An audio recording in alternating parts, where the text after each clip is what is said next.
Hello, everyone. Welcome back. Happy 10th anniversary of the Succeed with ADHD Telesummit. My name is Laurie Dupar, and I am from the International ADHD Coach Training Center. And if you want to find out more about me and some of the training programs that we have for people who are interested in making a difference, making a living, you can go to the iACT.com. We'd love to have you visit there and check us out. I also wanted to tell you a little bit about some of the things that we have found out about you over the years doing this. Like I said, this is our 10th anniversary, so we're super excited you're here with us. Many of you I know have been following us for all that time. If you're new to us, I want to welcome you. What we found out, a couple things. One is that you're really busy and that you like to do things your own way, which that's kind of an ADHD characteristic. So following along those lines, what we're doing with regards to the telesummit is that each day we're going to be releasing 5 of the different the video audio visuals so that you can listen to them in whatever order that you want to. If you want to listen to them all in one chunk, that's awesome. If you want to break them all up and listen to them a little bit apart, that's great. You just have 24 hours to listen to them, and then the next day we're going to add another 5 brand new different presentations for you to listen to. If you're already worried a little bit that you might miss something, or you're going to be gone or unavailable during one of the days, and it's one of your favorite presenters, it's not a problem at all, because you can simply upgrade to our Success Kit. We have an ADHD Success Kit, and in that, for $97, you get all of the audios and the visuals from all of our presenters, along with all of their bonus gifts, hundreds of dollars worth of bonus gifts. It's really a great deal, so you don't have to worry about missing out on anything. If you already know that might be happening and you're going, oh gosh, I need to get my hands on that, Laurie, just go to our Telesummit website at succeedwithadhdtelesummit.com. And if it's easier for you, you're maybe want to just you like emailing better, you can email us at support@succeedwithadhdtelesummit.com, and we will be super happy to help you with that purchase. So I want to introduce you to our next guest for today. And this is somebody that's actually new.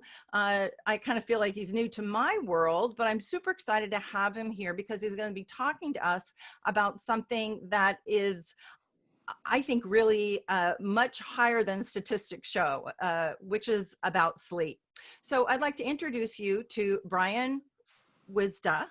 Hello. And is that right? That is correct. Oh, good. I did that right. Bryan Wisda.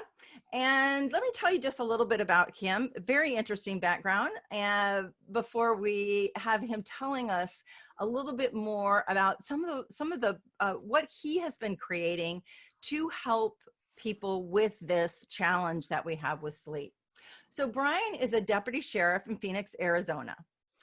In May of 2016, he was shot in the line of duty. During his recovery, his wife encouraged him to learn to play the guitar versus play video games. Wow. I'm not sure how she did that, but I think everybody out there might want your wife to come on, Bryan, and tell us how she did that. She told me that guys that play guitar were sexy, and that's all it took. Okay. Okay, I get it now. Okay. Yeah. That's all it took. Yeah, and I'm looking at your background here and I'm seeing all sorts of guitars. So obviously you wanted to be really, really sexy. So yeah. Of course. Yeah, of course. Yeah. If you're going to be sexy, why not be really, really sexy? So after that, he became an obsessed student of the guitar and music theory. He is his oldest son, Cale, has a moderate case of ADHD and takes a stimulant medication. And oftentimes it interfered with Cale's ability to sleep on a nightly basis, sometimes taking up to 3 hours to get to sleep. So one night, Bryan began playing just random notes on his guitar for Cale to help him sleep. And over the next few nights, what he noticed was that his son would fall asleep to these random notes quicker than the traditional, what we think of as a traditional lullaby. And really curious about this, it seems Bryan sought the help of a friend who is a psychiatrist and specializes in sound and neuroscience. So with the help of his friend, he released the album ADHD Lullaby in 2019, based on a patent pending recording system Bryan and his friend, the psychiatrist, invented.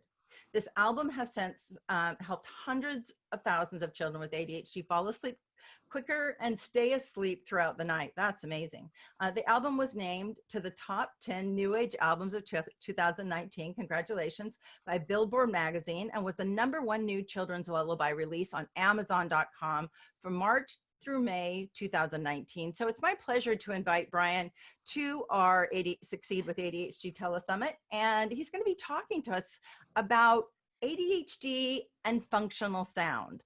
And because I have no idea what that means, I am going to sort of turn it over to Bryan and let him tell us about that.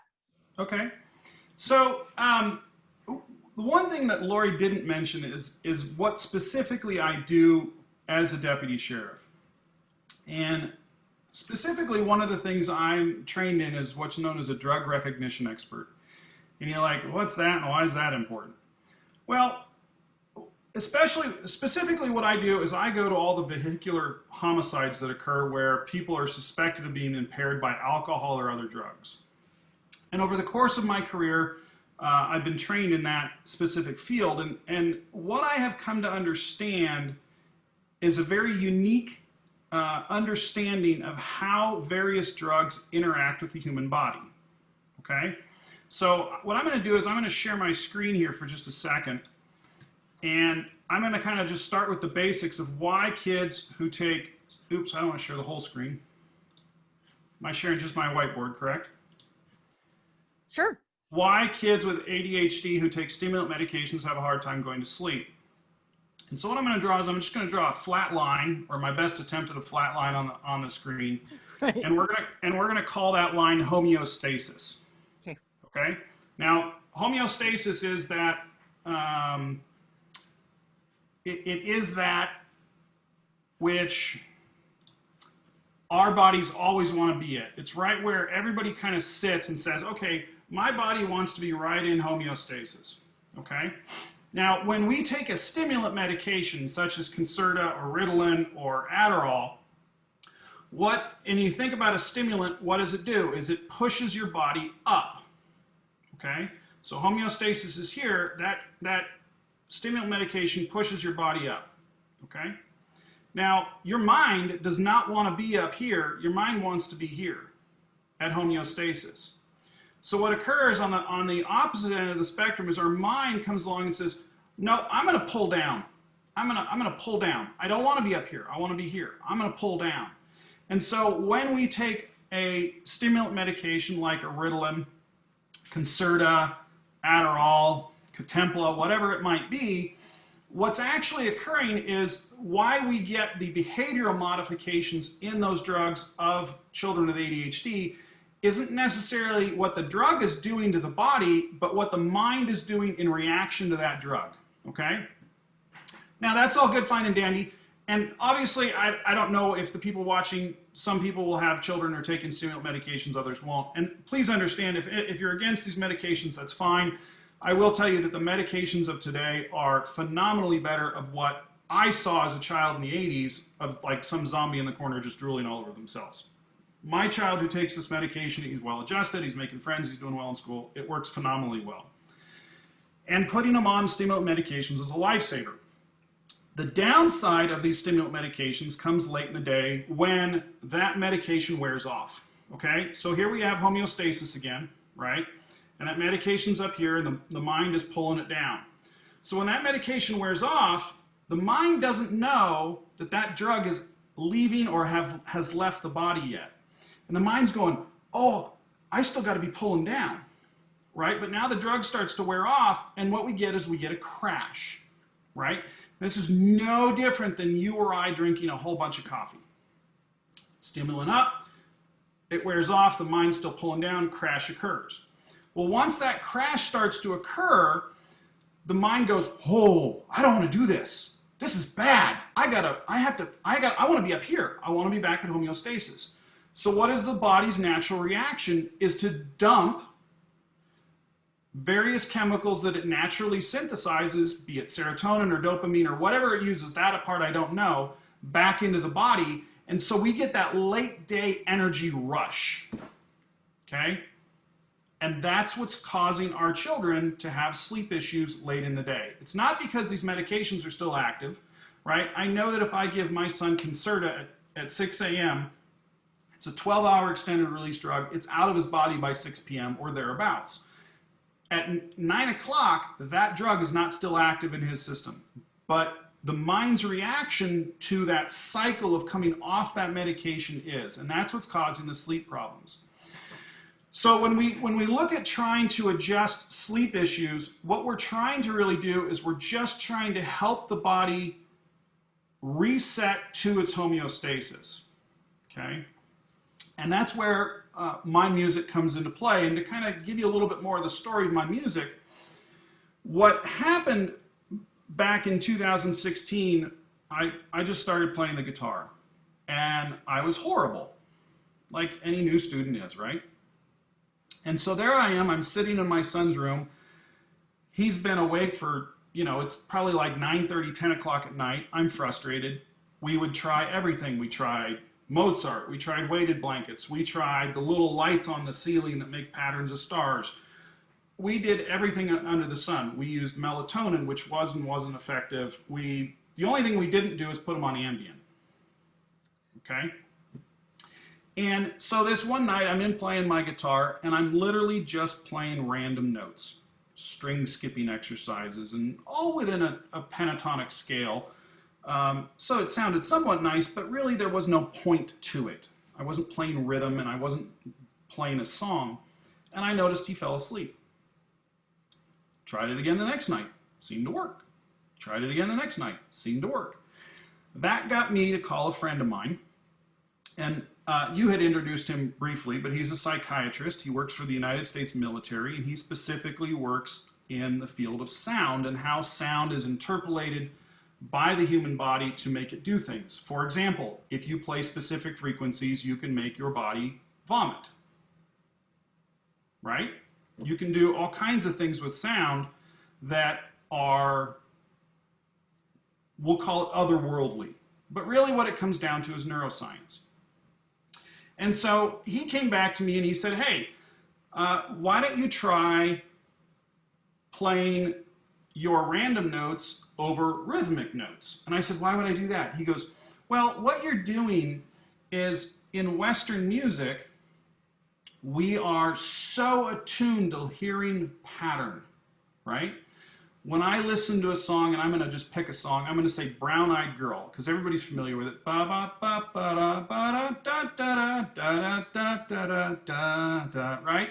There's pattern to it, and that pattern repeats. And as you hear it, your brain will actually start to fill in the pattern. To a child with ADHD, that's about when they dismiss it. And their mind subconsciously starts taking in the music, and then they start thinking about the Legos, or they start thinking about their Barbie dolls, or they think about they need another drink of water, or they need to think about something else. So when we think about playing traditional music for children with ADHD, it's not that effective because it circles these patterns.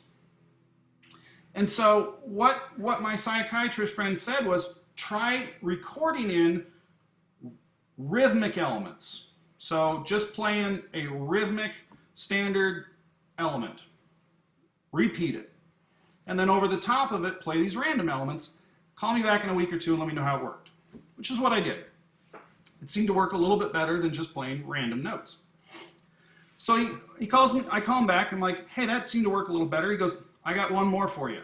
He goes, I'm going to give you a couple frequencies, and you need to figure out a way to embed those frequencies inside of your music. Okay? Now, these are frequencies that are naturally occurring, that when we hear them, automatically help the mind relax. For example, if you are out in the wilderness by yourself in a forest and you hear birds chirp, you are evolutionarily programmed to be more at ease.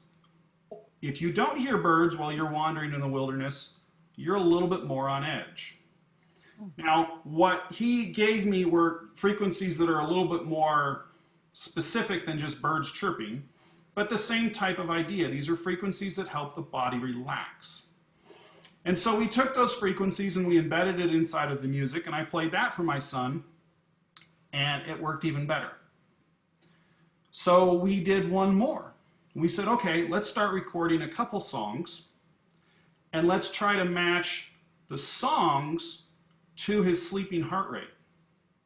Okay, so we start off with a quick sleeping heart rate, with a quick rate, so a beats per minute of the song starts about 90, and we slowly stepped it down to the sleeping heart rate of him at the time he was 10. And that worked even better. And what worked even better there was it worked better to help him stay asleep. Okay? And so the combination of all these things inside of the music created what we're going to call functional sound, right? Because if you listen to this music, this does not sound like Mozart or Beethoven or the Beatles. This sounds like randomness, musical, but randomness with these rhythmic elements. And you're like, God, that sounds really weird, but it works. And then we went a step farther and we said, okay, how can we use musical tension, music theory, to also help reset that homeostasis curve? So like, for instance, the first couple songs in this album actually create stress in the listener, right? So if I listen to, I'm going to use Brown Eyed Girl again, right? Ba ba ba ba da. We're actually creating stress with that. You don't interpret it as stress, but we're creating stress in the music. Ba ba ba ba da ba da ba ba da. I'm making more stress. Ba da ba ba da ba ba. And now I've relieved the stress. That's just standard musical theory where we're actually resolving back to our root note or our key. And so we just set the order of songs up to do the same kind of thing so that those songs are actually creating musical tension and then relieving the tension. And the instruments used in the first couple songs create stress as well. Like for instance, in the second song, we use a really deep, low oscillating cello because it's got just this stress builder in it. And in doing that, what I'm essentially doing is I'm taking the mind while it's going through this homeostasis curve, and I'm actually trying to overstress the mind.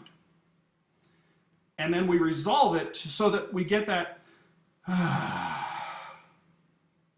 and it works really, really, really well.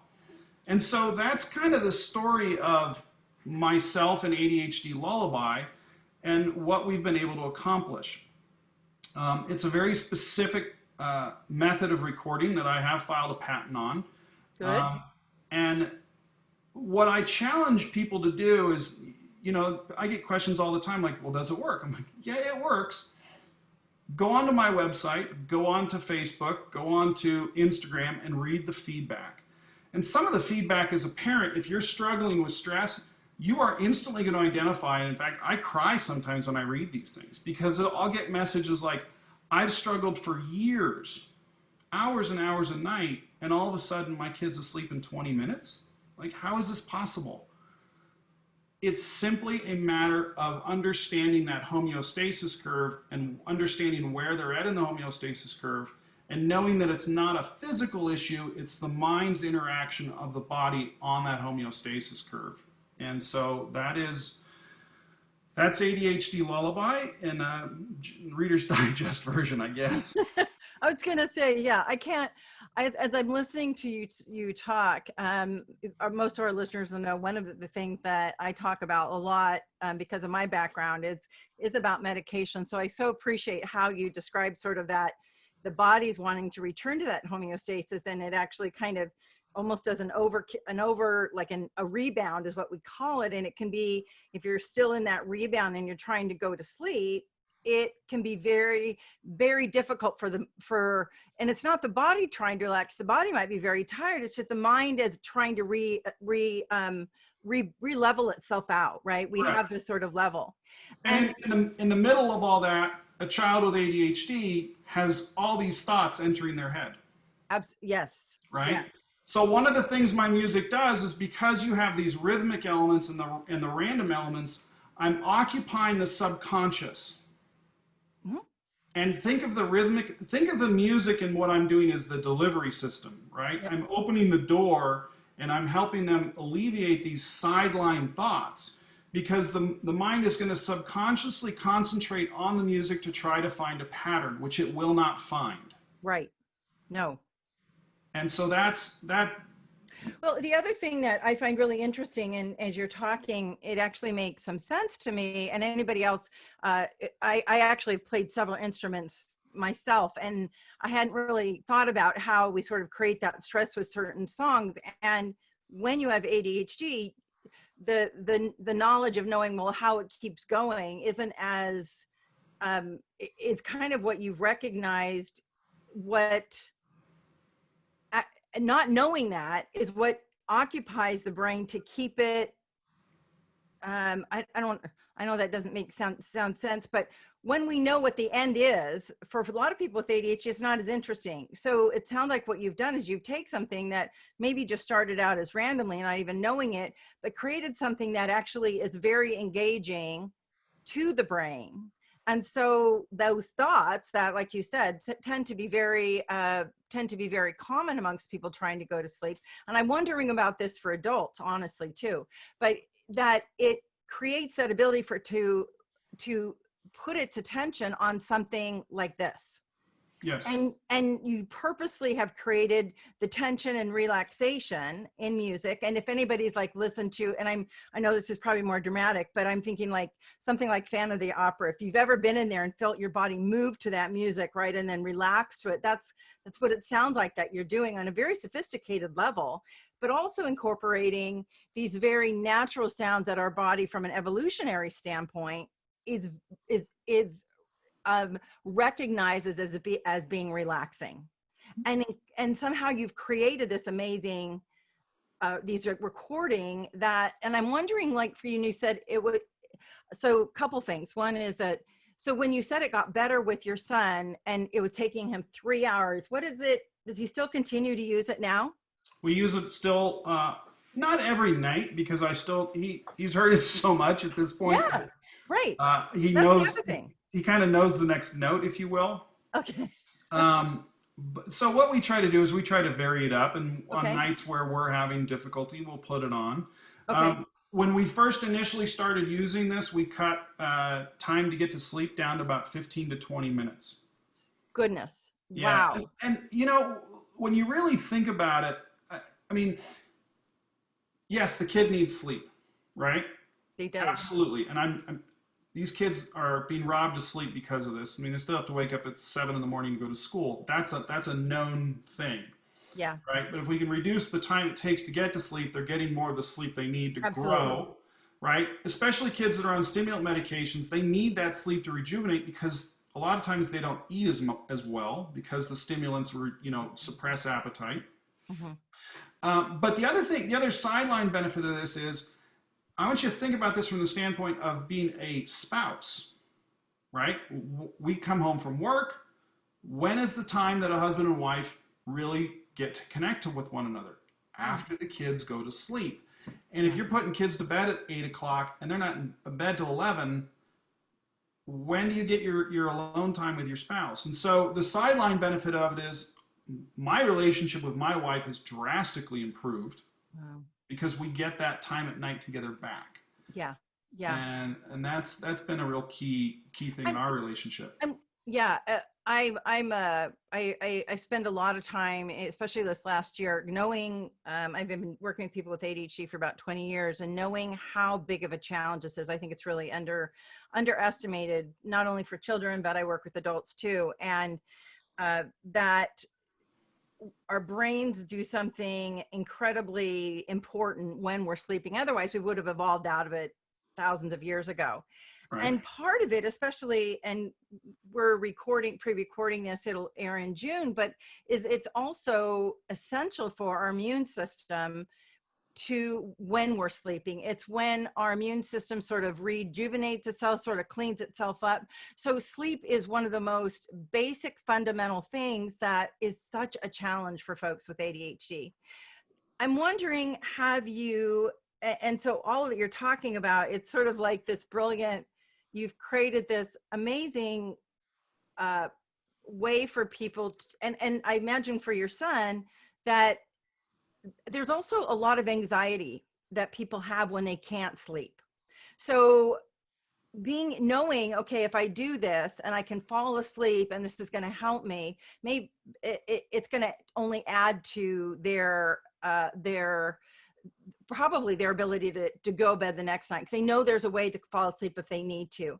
And I get asked all the time, Bryan, why some days do I do well with my ADHD and not, and everything else taken into consideration, medication, diet, all of that. It is always my biggest guess. I don't say always because I don't know that, but majority of the time it's this exactly what you're dealing with, is sleep. It is a critical, essential part.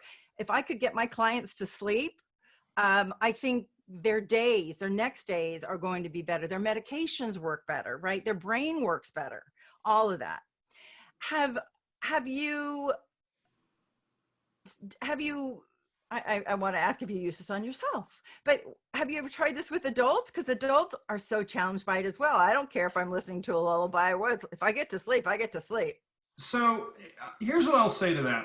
Okay. I get a lot of feedback from adults that use the album very successfully, and I Okay. get feedback from some adults that say it doesn't work for me. What's really interesting is that the average sleeping heart rate of a child between the ages of about 6 and 13 Okay. runs about 76 beats a minute. Right. And that age group, and really under puberty, the way our bodies function is very similar, right? The difference between an infant and a toddler is known, right? The difference between a toddler and a preteen it's very, very set. And so when we think about the average sleeping heart rate of that age group at 76 beats a minute, that's a lot faster than the average sleeping heart rate of a typical adult. Makes sense. Okay. Okay? Yeah. The average sleeping heart rate of an adult is right around 60, Mm-hmm. right? Yes. Now, if you're severely overweight, it's going to be higher, Mm-hmm. right? Or you have, for instance, if you have a smaller heart with a faster heart rate, which is part of the way God made us. We're all a little bit different. Some people have a larger heart with a slower heart rate. Right. Whatever the case may be, Yeah. the variance, the delta in adults is much greater. Okay. So it's a little harder to produce something specific to adults.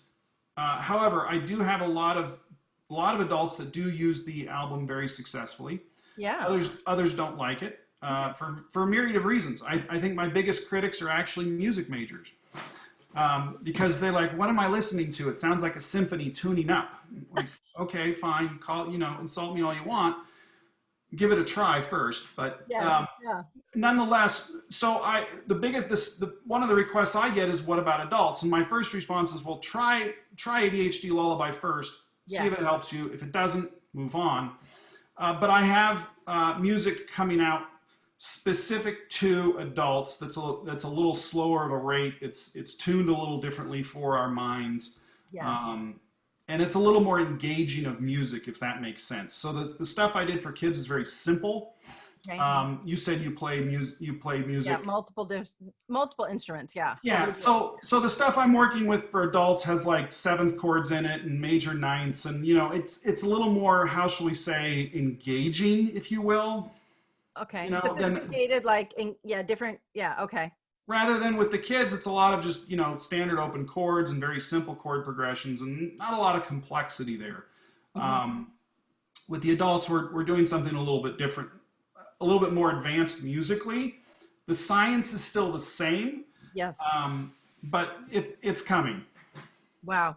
So I didn't mean at all to sort of negate what you're doing, because having created something that has this potential, and it seems to work for, like you said, it's not just that the child gets to sleep, but that the whole family life has the opportunity to improve when, like you said, if 8 o'clock is a bedtime and they're able to fall asleep to 8:30, that provides some quality time that families can spend together as parents. And how important is that I mean, when that happens, the child benefits from that as well. I'm curious, when they're listening to this, is it something that they can listen to over and over, like it would go throughout the night, or how does that work? So there's a couple different approaches I've taken on this, and different people seem to react differently. Okay. So like in Spotify and Amazon and Apple, I've created a couple playlists specifically. One I've called Sustained Sleep. And in the Sustained Sleep playlist in Spotify, it plays songs 1 through 10, then 11 through 15, and then it repeats songs 10 through 15 all night long. Okay. Because they're a lot slower. Yeah. And the frequencies used is at the specific rate for deep sleep. Absolutely. Right? Now, the trick with this is I don't know when people will enter the various phases of sleep. And that's kind of hard for me to understand without having neurofeedback on you specifically. I won't know when you enter, say, REM cycle or whatever cycle of sleep it is. So that's a challenge. I have others that will come along and just put the entire album on repeat all night long. And I have found that that works best for my child. Yes. Yeah. I have others that have found that if they put one specific song on repeat and that their body seems to be the most tuned to that song, they use that. It's more, when this was originally developed and intended, it was really just developed and intended as a tool to get you to sleep. But we have found the additional benefit of helping you stay asleep. Yeah. You know, so it kind of depends on you. And I will say this is not some magic pill that cures everybody and everything. Like I said, we tried everything. We tried weighted blankets. We tried, you name it. And what I tell people is that they'll send me a message like, hey, we tried it. It seemed to work for a couple days and it doesn't work anymore. And, you know, my response has always been, the key with any child is finding that one thing that seems to help them. And maybe it's a lavender pillow. Maybe it's melatonin. Maybe it's a weighted blanket. Maybe it's a TV on in the corner on, like Nickelodeon or at zero volume. My point is that if they try it, don't like it, or they try it, it doesn't work for them, you're one step closer to finding that one thing that does work for you. Yeah. And so I encourage that. But if it does work and it works for 8 to 9 out of 10 kids, give it a go. Yeah. Well, I'm always appreciative having, my kids are all grown now and and on their own launched, as they say. I have 4 kids, and I didn't even know my son wasn't sleeping until I would go in there and see the doodles and stuff he'd have on underneath the bunk bed that he shared with his brother. But I hear so much about sleep challenges, and what we know about ADHD is that, like you said, each person's brain is a little bit different. What works for one person may not work for another. But as somebody who's worked in this field for 20 years and mental health before that, I always appreciate a new option for somebody and someone putting the effort in to create a resource that might work for, 9 out of 10, that's pretty good, but that it doesn't have to be perfect, but if it works even a little bit, that's worthwhile. So I know it's not my role to thank you for doing this, but I so appreciate your effort and interest in doing this. And our children have us do things we wouldn't have thought we would do otherwise, right? Because I hear that this came a lot because of Caleb's Cale was having difficult sleeping. But it's, my guess is that other people are going to get a lot of value from it as well. And like you said, if it works for you, great. If not, you might have found out what doesn't work and you can move on to the next thing. But I so appreciate having something, you coming and talking about this and having something a little bit different and new, and also the science behind it. That means a lot to me that you're able to explain that in a way that folks can really understand and relate to.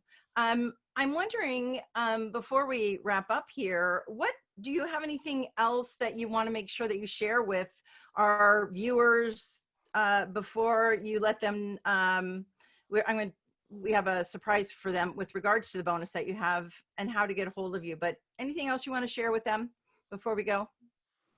The biggest thing I would say is, this is an album that was produced by me. I don't have Sony music in my back pocket. Most everybody has heard about this by word of mouth. Hmm. So, you know, the thing I would request is, you know, if this is something that seems to work for you and your kids, and you have other friends and parents who know that they struggle with their kids, just tell them about it. The beautiful thing about this album is that if you have a subscription to Spotify or Apple Music or Amazon Music, you just listen to it with that. I mean, this isn't something that they necessarily need to go out and buy. They don't need to go out and buy special equipment. They don't need to spend hundreds of dollars. And if it works, great. Yeah, it sounds truly like I know I don't not a lot of people in the ADHD community create things really out of necessity for themselves and really hope it helps somebody else. And without sounding too corny, it's like a gift from the heart. That's really what it sounds like for you. You've created this. You want it available to people. If it doesn't work for you, it might work for somebody else, and you would appreciate other people having an opportunity to see if it works. And I'll be super interested in seeing what else comes out and what else you discover about this process. I have a feeling this is just the beginning for you. I don't know if you know that, but that's my sense. It's quickly turning into a whole other thing. Uh-huh. Yeah. You know, we are, you know, one of the things I'm working on for adults is I've brought in additional musicians, and you know, we're going to do something of a hip hop version of it for people that prefer hip hop music. We're going to do a piano version of it for people that prefer piano. Yeah. You know, we'll make ultimately we'll have made a flavor for everybody. Yeah. I was going to say your wife had no idea, right? When she No. she released. She created a monster. Yeah, she released a monster. Well, tell her thank you from us, by the way, for having the sense and to recommend that, because so many people it sounds like are benefiting from this. I know I'm very excited because your bonus gift is actually an upload for people to do when they do the upgrade for our telesummit. So thank you so much for that. You're welcome. And how can people, if they want to get a hold of you, what's the best way? Like one place, one website, URL, something. Send me a message on Facebook or Instagram. Okay. And honestly, I respond to all my messages. Okay. I'm happy to talk to people, and I'm happy to be a resource for people that don't have a community of resources. Thank you. Yeah, and again, that and so incredibly generous, and that is true for so many people who have ADHD and have struggled. So I'm really thrilled that we were able to have you on our telesummit and have you share this work that you're doing. And I'm excited to be able to let other people know that will listen to the telesummit about this new piece. Thank you so much for joining us. And what a pleasure it's been to meet you. And I hope we get to have a chance to chat again. Absolutely. Thank you everyone for joining us. I hope you enjoyed this as much as I did. Stay tuned because you know there's a lot more that's going to be coming. And until then, stay amazing. Bye-bye now.